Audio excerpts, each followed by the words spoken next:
नमस्कार. शहाद्यात बंद घर फोडून रोख रकमेसह सोने चांदीचे दागिने लंपास.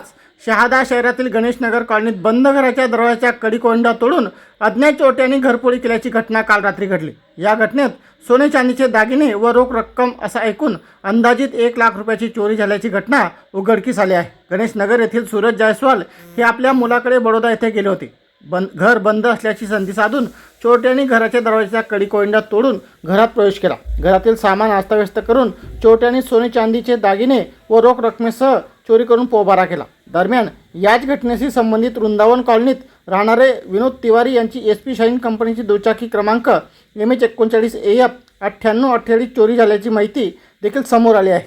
घरफोडीच्या घटनेशी या दुचाकीच्या चोराचा काय संबंध आहे का याचा शोध घेणे गरजेचे आहे. याबाबत अधिकृत माहिती पोलीस तपासानंतरच स्पष्ट होणार आहे.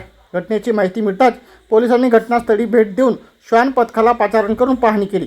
परिसरातील CCTV फुटेज तपासण्यासह अज्ञात चोरट्यांचा शोध घेण्याचे काम सुरू आहे. या घटनेमुळे गणेशनगर व वृंदावन कॉलनी परिसरातील नागरिकांमध्ये चिंता व्यक्त होत असून पोलिसांनी बंद घराची रेकी करून चोरी करणाऱ्या टोळीला तातडीने छडा लावावा अशी मागणी नागरिकांकडून केली जात आहे.